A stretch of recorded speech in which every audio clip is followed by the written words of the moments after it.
তো দেখো এখানে আমি 200 গ্রাম মতন মাছের ডিম নিয়ে নিয়েছি। তো মাছের ডিমে আজকে জাস্ট নুন হলুদ দিয়ে মাখাবো আমি ডিমটাকে। এখানে দেখো আমি তেঁতুলের কাঠ ভিজিয়ে রেখেছি। তো আজকে মাছের ডিমের টক করে দেখাবো তোমাদের সঙ্গে, এটাই আমি আজকে শেয়ার করব। তো দেখতে থাকো। তো মাছের ডিমটার মধ্যে আমি আন্দাজ মতন নুন দিয়ে দিচ্ছি, মানে পরিমাণ অনুযায়ী নুন, হলুদও দিচ্ছি এটার মধ্যে। নুন আর হলুদ দিয়ে আমি এটাকে ভালো করে মাখিয়ে নেব। তো দেখো এটার মধ্যে আমি তেল দিয়ে নিয়েছি। তেল দিয়েছি বলতে এটার মধ্যে মাছের তেল অলরেডি আছে, এটার মধ্যে আমি ডিমগুলোকে ভেজে নেব। তো দেখো ডিমটা ভালো করে মেখে নিয়েছি নুন হলুদের সঙ্গে। এবার আমি এগুলোকে ভাজতে দিয়ে দেবো।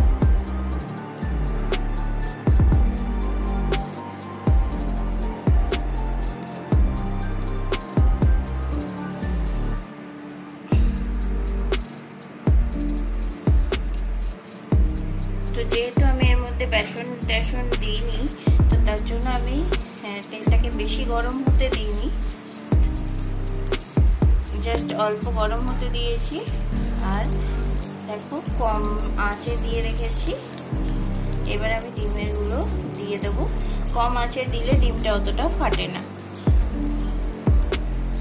এটাই হচ্ছে ব্যাপার।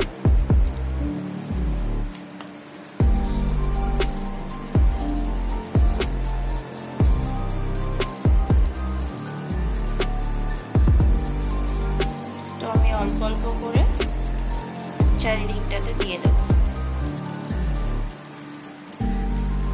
আর এটা অল্প আঁচেই করতে হবে, তার কারণ ডিমের ভেতরগুলো যেন ভালো করে হয়ে যায়।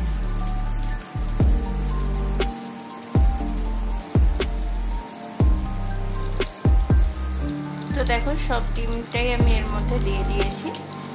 এবার এটা এক পিঠ হলে আর এক পিঠ উল্টে দেব। আর ততক্ষণ দেখো আমি তেঁতুলের কাঠটার সঙ্গে কি কি মেশাই। এটার মধ্যে আমি নুন দেব প্রথমে,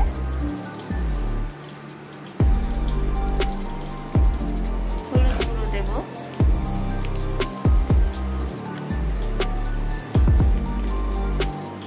একটুখানি লঙ্কার গুঁড়ো দেব। লঙ্কার গুঁড়ো বলতে কাশ্মীরি লঙ্কা, রেড চিলি পাউডার। এটার মধ্যে আমি দেব একটুখানি ধনে গুঁড়ো।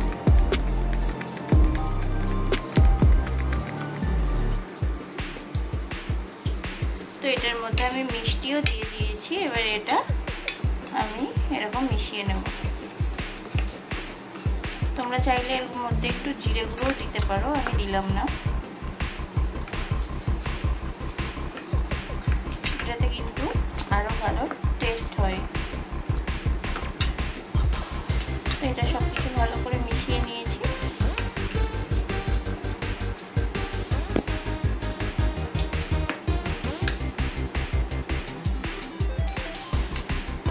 শুধু ধনে গুঁড়ো আর জিরে গুঁড়োই দেবে এর মধ্যে, আর কিছু না।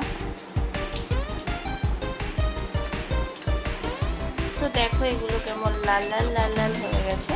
তো এগুলো আমি এবার উল্টে নেব খুন্তির সাহায্যে।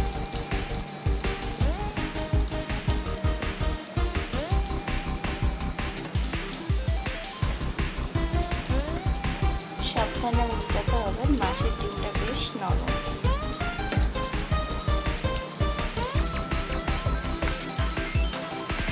তো দেখো এগুলোকে আমি উল্টে দিচ্ছি।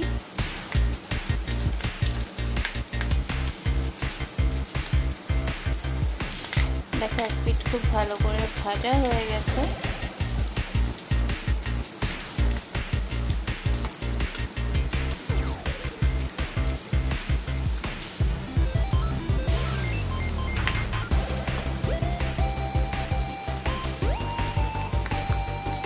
তো সবগুলো আমার উল্টানো হয়ে গেছে। তো এই পিঠটাও এবার ভালো করে হয়ে যায়। তো মাছের ডিমগুলো দেখো এগুলো পিঠ ভালো করে ভাজা হয়ে গেছে। তো আমি এই ডিমগুলো আর তুলবো না, এটার মধ্যে আমি এবার যে কাঁচটা করে রেখেছি এটাকে দিয়ে দেবো।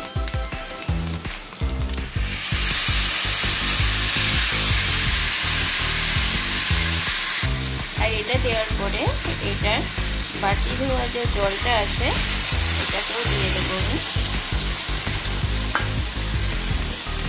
এটার মধ্যে আমি বেশ খানিকটা জল দিলাম, তার কারণ ডিমগুলো জল টেনে নেবে পুরো।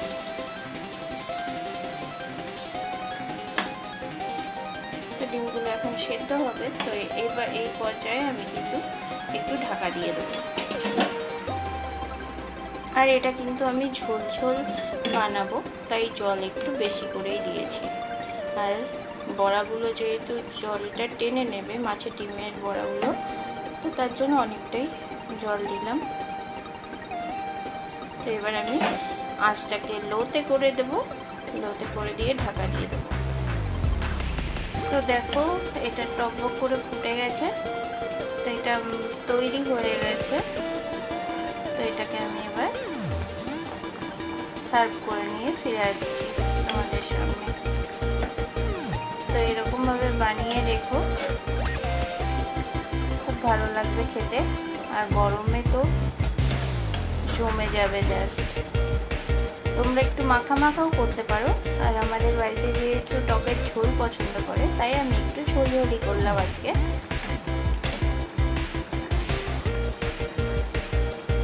তো চলো সার্ভ করে নিয়ে ফিরে আসছি। আর ভিডিওটা যদি কিছু অংশ তোমাদের ভালো লেগে থাকে সবাই লাইক করে দিও একটা করে। তোমরা কিন্তু এই লাইকের কথা বারবার বলতে ভালো লাগে না, কিন্তু যতগুলো ভিউ হয় তত কিন্তু আমার লাইক হয় না, তো এই জন্যই বারবার আমি আর কি বলি, সবাই কিছু মনে করো না। তো চলো এবার আমি ওটাকে সার্ভ করে নিয়ে তোমাদের সামনে ফিরে আসছি। তো এই দেখো আমি সার্ভ করে নিয়ে তোমাদের সামনে চলে এসেছি, এটা একদম রেডি। তো সবাই এরকমভাবে ট্রাই করো, সবার খুব ভালো লাগবে আমি জানি।